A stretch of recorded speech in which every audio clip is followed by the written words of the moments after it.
Nasa Pilipinas para sa isang state visit ang Pangulo ng Republic of Korea na si Lee Jae-myung. Nagtungo siya sa palasyo kung saan ilang kasunduan ang naselyuhan. Nakatutok doon live si Ivan Mayrina. Ivan!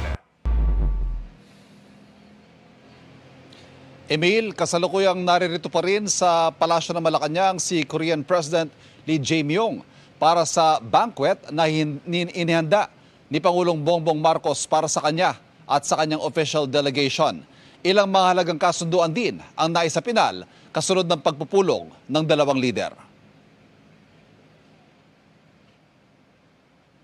Personal na winelcome ni Pangulong Bongbong Marcos kasama si First Lady Luisa Araneta Marcos, si Republic of Korea President Lee Jae-myung at First Lady Kim Hye-kyung. Kasama rin ang dalawang lider, ang ilang mga piling miyembro ng kanilang gabinete sa kanilang mga panimulang pananalita bago magsimula ang kanilang bilateral meeting. Pinasalamatan ni Pangulong Bongbong Marcos ang Korean government sa kanilang naging suporta sa mahalagang infrastructure projects tulad ng Pangil Bay Bridge sa Tubod, Lanao del Norte na pinondohan ng pautang ng Import-Export Bank ng Korea. Ilang mga proyekto pa ang popondohan sa pamagitan ng pautang mula sa Korea. May free trade agreement din ng Pilipinas at Korea na nakatulong sa paglawak ng export market ng mga produktong Pinoy at lumikha ng trabaho para sa mga Pilipino. Hindi rin pinalampas ng Pangulo na banggitin ang pagkahumaling ng mga Pinoy sa kulturang Koreano mula K-pop, K-drama at maging sa Korean food. Filipinos also have embraced very much Korean culture, starting with K-pop, K-drama, and of course our shared values.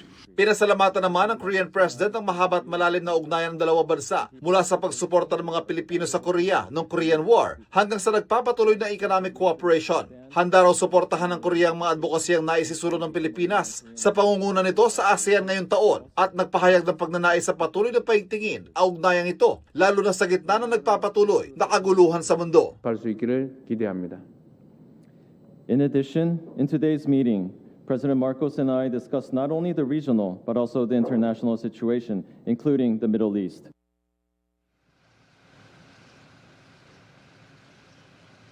Emil, sa pagtatapos nga ng pulong ni Pangulong Bongbong Marcos at ni President Lee ay 10 kasunduan ang formal na pinirmahan sa larangan niya ng ekonomiya, ng teknolohiya, sa defense procurement para sa modernization ng AFP, sa larangan ng police cooperation o kooperasyon sa pagitan ng pulisya ng dalawang bansa at gayon din sa Korean language education. Pareho namang nagpahayag ng suporta ang dalawang lider sa pagtindig para sa kapayapaan sa Indo-Pacific region, sa Korean Peninsula at sa agarang pagresolba sa sigalot sa Middle East. Emil.